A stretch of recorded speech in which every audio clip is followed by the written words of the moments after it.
Here, first of all, wholeheartedly I welcome you everyone in this video. Video start करने के पहले आज का दिन 31 जनवरी का दिन है। ये माननीय देश हमारे बिहार प्रदेश के प्रथम मुख्यमंत्री और बिहार के प्रथम प्रधानमंत्री श्री बाबू का पुण्यतिथि का दिन है। तो सबसे पहले वीडियो स्टार्ट करने के पहले उनकी पुण्यतिथि पे मैं उन्हें सादर नमन करता हूँ, सादर अभिवादन करता हूँ और श्रद्धांजलि अर्पित करता हूँ। जब मैं श्री बाबू की बात करता हूँ तो बिहार में दलितों के सबसे बड़े मसीहा की बात होती है। यदि मैं श्री बाबू की बात करता हूं तो वंशवाद को खत्म करने वाले राजनेता की बात होती है। यदि मैं श्री बाबू की बात करता हूं तो जमींदारी उन्मूलन में सबसे अग्रणी भूमिका निभाने वाले की बात होती है। यदि मैं श्री बाबू की बात करता हूं तो सामाजिक न्याय की बात करती है। यदि मैं श्री बाबू की बात करते हैं तो गांधीवाद, सरदार पटेल की विचारधाराएं सामने आती है। यदि मैं श्री बाबू की बात करता हूं तो जिसमें परिवारवाद दूर दूर तक दिखाई नहीं देता है। जी हाँ, मैं बिहार के प्रथम मुख्यमंत्री एवं बिहार के प्रथम प्रधानमंत्री यानी कि प्रीमियर डॉक्टर श्री कृष्ण नारायण सिंह यानी श्री बाबू के बारे में बात कर रहा हूं। इनका पूरा जीवन सोशल जस्टिस पे गया। सामाजिक न्याय और सत्ता के बीच में कैसा समन्वय है कोई इनसे सीखा जा सकता है।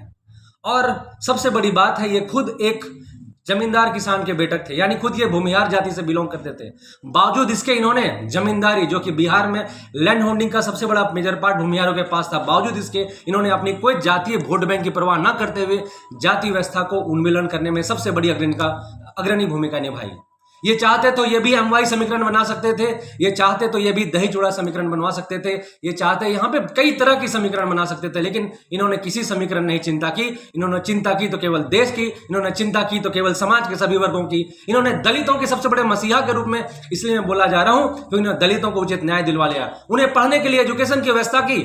जब बात आई देवघर मंदिर में 60 के दशक की बात बता रहा हूं, जब देवघर मंदिर में दलितों के प्रवेश को रोक दिया जाता था, पंडा समाज पुलिस झड़प हो रही थी, तो बीच में एक खाकी टोपी वाले हमारे डॉक्टर श्री कृष्ण बाबू आए और एंश्योर किया that Dalit haves the equal right to enter into the temple और there is no place of untouchability. इनके शासन काल में अनटचेबिलिटी का कोई नहीं था स्थान। अब ये बोलते हैं सबसे बड़ी बात कि इन्होंने कास्ट सिस्टम को कभी तरजीह नहीं दी। आज के नेताओं को इनसे सीखना चाहिए। मैं इसलिए बोल रहा हूं क्योंकि इनके चीफ सेक्रेटरी हो, इनके बॉडीगार्ड हो, इनके प्राइवेट सेक्रेटरी में हो, इन्होंने अपने जाति के किसी भी व्यक्ति को स्थान नहीं दिया, यानी ये शुरू से जातिवाद बढ़ाने के विरोधी थे। अब बात करूं परिवारवाद की, इनका हमेशा मानना था कि nation first, party second and self last. अब नेशन फर्स्ट की भावना कैसे आती है? इनकी पत्नी का नाम था रामरुचि देवी। बात है जब ये पटना के पीएमसीएच हॉस्पिटल में ये इनकी पत्नी भर्ती थी, उसमें अंग्रेजों के खिलाफ आंदोलन चल रहा था। तब श्री बाबू आए, अंग्रेज ऑफिसर आए और श्री बाबू को ये ऑफर दिया कि आप यदि आंदोलन में नहीं पार्टिसिपेट करते हैं तो ऑफिस में बिना किसी गिरफ्तारी के रह सकते हैं। लेकिन अंग्रेजों के इस ऑफर को उन्होंने अस्वीकार कर दिया। He rejected their proposal and he said no, for me the movement for the nation is most important than our family. उन्होंने अपनी वाइफ की हेल्थ की परवाह न करते हुए आंदोलन में कूद गए और अग्रणी भूमिका निभाई। परिणाम स्वरूप उन्हें गिरफ्तार कर लिया गया और दुर्भाग्यवश कुछ दिनों में उनकी पत्नी की मृत्यु हो गई। उस वक्त वो जेल में थे। ये है, इन्होंने अपनी पत्नी तक की परवाह नहीं की, देश को जगह दिया प्रथम। अब आगे परिवारवाद की बात करते हैं। जब हम परिवारवाद की बात करते हैं तो इनके एक बेटे का नाम था शिवदत्त सिंह, शिवनारायण सिंह। चंपारण से कांग्रेसी आए इनके घर पे और बात की कि इनको एमएलए विधानसभा का चुनाव होने वाला था। इनको बात किया गया कि इनको टिकट दिया जाए, लेकिन श्री बाबू ने मना किया कि इनको टिकट उसी शर्त पे दिया जाएगा जब हमारे टिकट आप लोग फाइनल ना करें, यानी एक घर से एक टिकट। अब परिवारवाद की क्या ही बात करें, बिहार में दो डिप्टी सीएम, दो फॉर्मर सीएम, एक डिप्टी सीएम। कैसे अपोजिशन लीडर से आप डिप्टी सीएम बन सकते हैं? फिर कैसे आप सीएम बन सकते हैं? पूरा बिहार परिवारवाद के धड़ पे। कोई एक परिवार ऐसा भी है जो 1947 से लेकर आज तक परिवारवाद के नाम पे देश की राज करने की बात करता है। तो ये हमारे श्री बाबू, ये हमारे श्री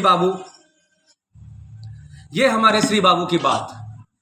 उन्होंने हमेशा परिवारवाद को कभी आगे नहीं किया। और इतना ही नहीं, ये खुद एक किसान के बेटे थे। जब बात आई किसानों की भलाई की, उनके हित के लड़ने की, तो एक मैं उदाहरण दे रहा हूं। 1923 में एक किसान सभा हो रही थी। इतने ओजस्वी तरीके से, इतने अच्छे तरीके से इन्होंने किसानों की भावनाओं को आगे रखा कि वहां पे किसान सुनते सुनते इनके भाषण को रोने लगे।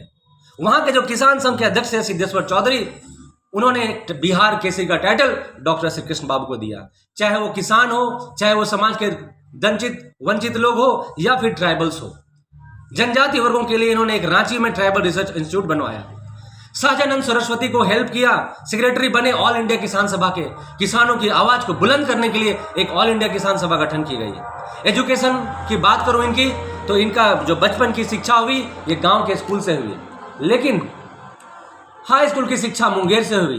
बीए पढ़ने के लिए पटना गए, एमए पढ़ने के लिए ये एमए और लॉ पढ़ने के लिए कोलकाता चले गए। बात कर रहा हूं इन दिनों की जब ये बीए की पढ़ाई किया करते थे।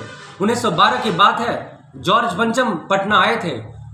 आए क्या, पूरे लोगों का हुजूम लग गया कि बड़े सरदार आए हैं, बड़े राजा आए हैं।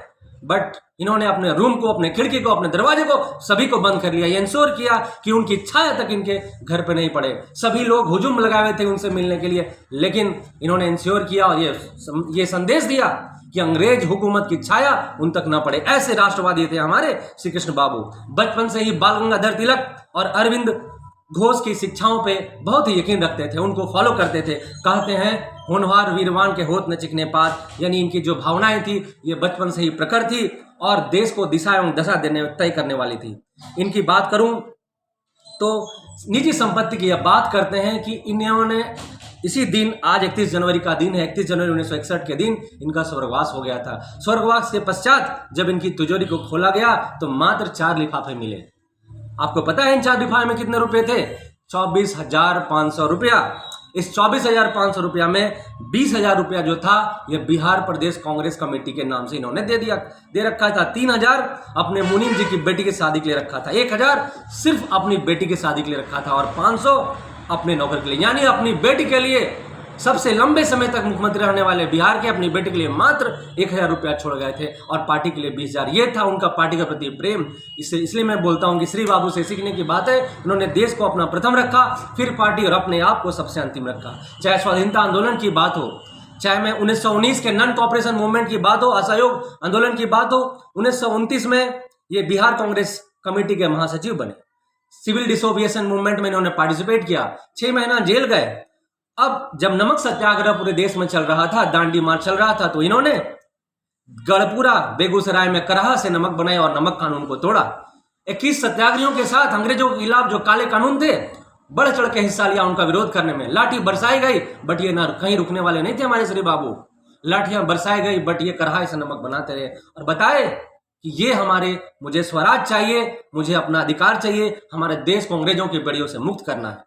बात 1941 ना ही नहीं, जब 1941 में इंडिविजुअल्स, व्यक्तिगत सत्याग्रह की बात आई तो बिहार के सबसे पहले फर्स्ट इंडिविजुअल सत्याग्रही थे हमारे श्री बाबू।